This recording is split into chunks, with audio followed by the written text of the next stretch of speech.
When I met my son's fiancée for the first time, she mocked me, saying, "Your dad only finished middle school. Seriously, can you even get a job with such a low qualification?" She laughed loudly. Her father joined in, saying, "I can't believe he's an unemployed high school dropout," and they both belittled me. They even served food only for themselves, excluding me. The fiancée's mother, smiling, said, "I prepare meals only for my family." I had never felt so humiliated during a meet and greet between two families. Frustrated, I decided to get back at them, including my son, and said, "Say whatever you want," before storming out of the restaurant. My name is Stephen Walker. I'm 60 years old and have a 25-year-old son named Michael. Unfortunately, my relationship with Michael is strained, and he never visits me. I've often regretted how I raised him, which led to our current situation. I lost my beloved wife when Michael was still in elementary school. She had been frail since childhood and passed away at the age of 45. At my wife's funeral, I didn't care about the judgmental looks from relatives. I paused, crying like a little kid, while Michael was more composed and said, "Dad, it's sad, but let's say our goodbyes to Mom." My grief only lasted during the funeral.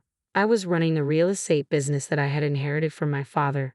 The day after my wife's funeral, I woke up to phone calls from clients. I had loyal clients to take care of and had to raise Michael on my own. I snapped out of my grief with those phone calls and headed to my office. I also took part in school events and PTA meetings, trying to fill the role my wife had played. However, I quickly realized I couldn't juggle work and school events perfectly. I decided to temporarily close my business and handed over my clients to another real estate agency to spend time with Michael. But when I went to his school, Michael glared at me and said, "Dad, I told you not to come." He even complained, "Don't tell anyone you're my dad." Without saying whose parent I was, I just wore a name tag that said Walker during PTA activities. I couldn't understand why my son started giving me the cold shoulder, but it didn't take long to figure it out. His classmates taunted him, saying, "Hey, isn't that your dad? What's he doing at school on a weekday? Does he have nothing better to do?" My mom said that after your mom passed away, your dad became jobless, right? Michael remained silent and looked down. I quickly rushed over and told them, "I'm just taking some time off work.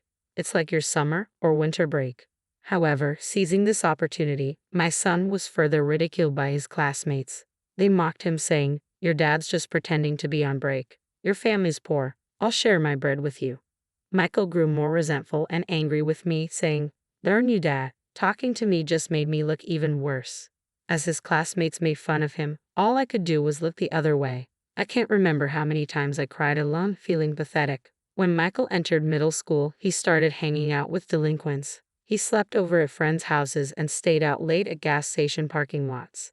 Back then, cell phones weren't common, and it was rare for a middle schooler to have one.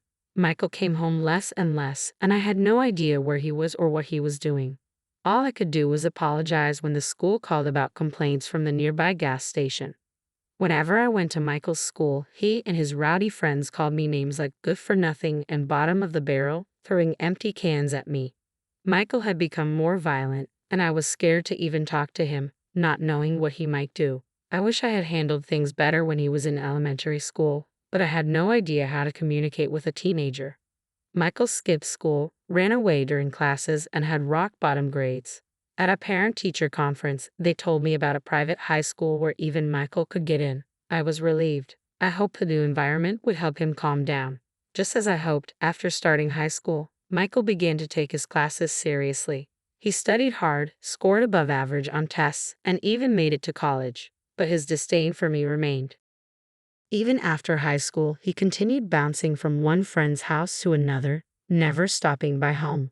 When he got into college, he lived alone in a dorm, paid his tuition by working part-time, and lived independently. But he was still cold towards me. Even after he started working, he never came home. Then, out of the blue, when Michael was about 25, he called me and said, "I've got someone I want to marry. Next Sunday at 2 p.m., we're meeting at a fancy restaurant. Be there." He made plans without asking about my availability. When I got mad, he said, "If you can't make it, don't bother," and hung up the phone. I had mixed feelings, but he's my only son, so I went to the restaurant at the time he told me. When I got there, his fiancée's family was already seated.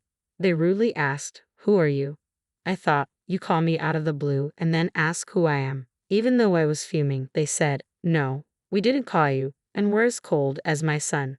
Michael stood there smirking, clearly up to something. I still didn't know if I could trust him. I headed inside the restaurant, expecting to talk about Michael and his partner, Sarah. Instead, I was the center of attention, treated like an intruder.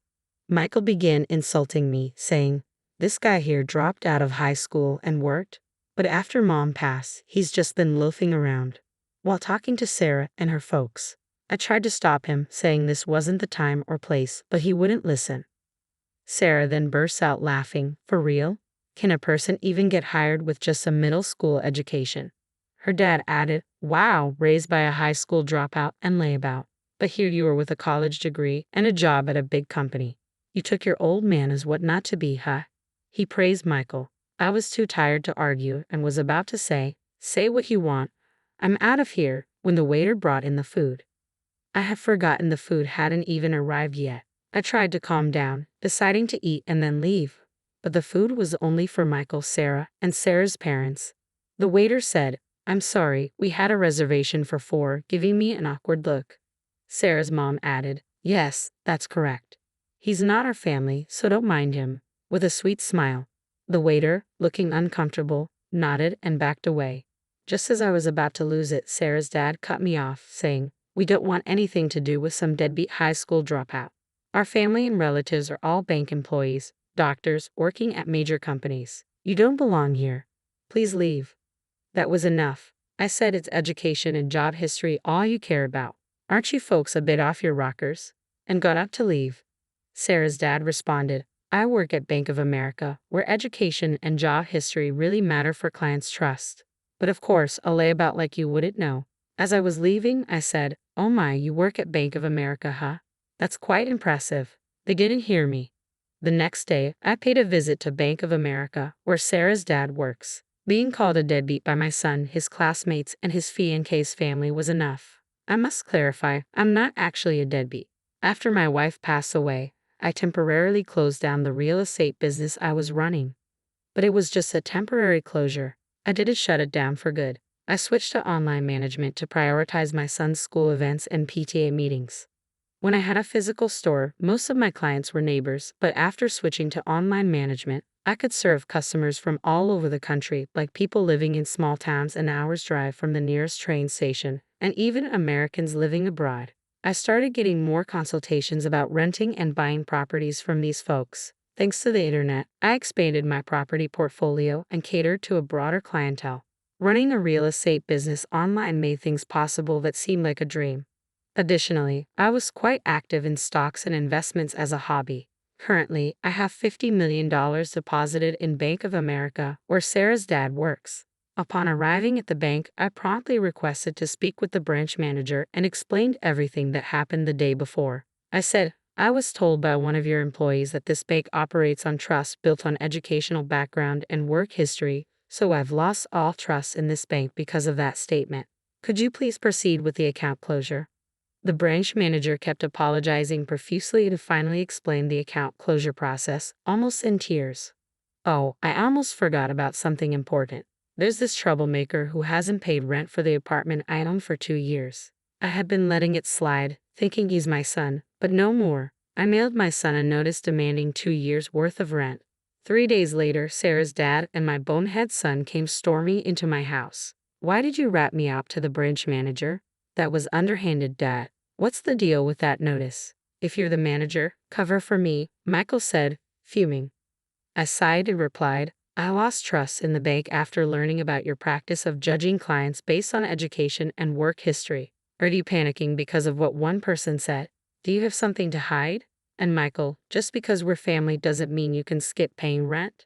Pay your own rent." Sarah's dad shouted, "Because you stirred the pot, I got a bunch of complaints from my clients. My boss chewed me out because of what you did." The nerve.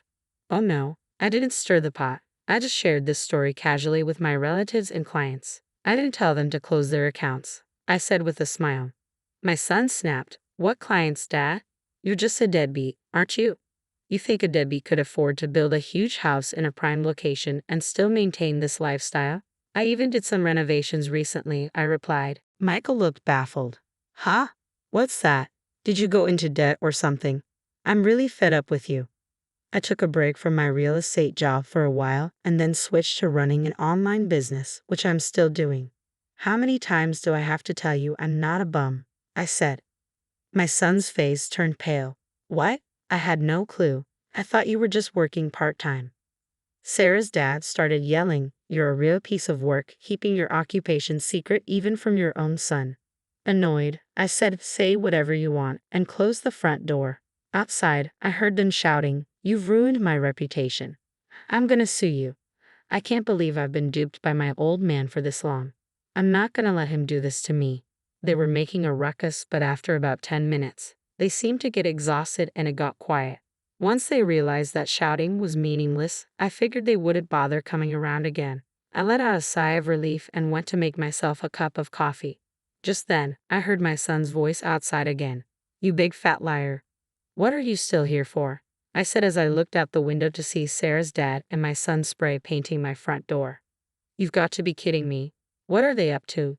Just as I was about to go outside and give them a piece of my mind, I heard a police siren getting closer. Could it be that someone in the neighborhood called the cops? My hunch was right. When I went outside, the two of them were being detained by the police who showed up because of a neighbor's complaint.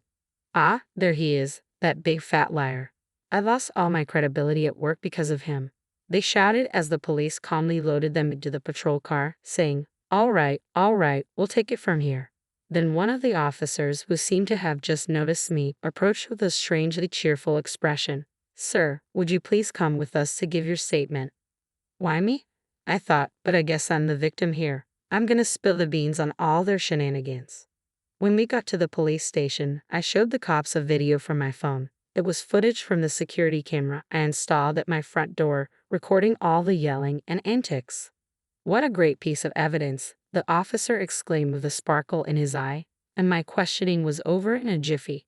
My son and Sarah's dad were given a stern warning by the police and had to sign a restraining order to keep their distance from me. It turns out the whole neighborhood had witnessed their crazy behavior. One of my son's coworkers, who lives nearby, had been blabbering about it at the office. Hey, you won't believe it, but Michael was caught spray painting his own father's house and got hauled off by the cops. I was so shocked that I recorded the whole thing. My son became the talk of the town at his workplace and with clients, and his boss ended up demoting him. I went to report the incident to Bank of America again, where Sarah's dad worked. When I showed the manager the security camera footage on my phone, his face turned white as a sheet. I heard that Sarah's dad finally got fired. Naturally, she called off the engagement with Michael. Both Michael and Sarah's family fled to a rural area. Apparently, Sarah's parents even came to work part-time at the gas station run by my brother. They're no good, my brother said. Couldn't get the hang of stocking shelves no matter how many times I showed them. Had to give them the boot pronto. Word has it that the nearby gas stations and farmers did the same.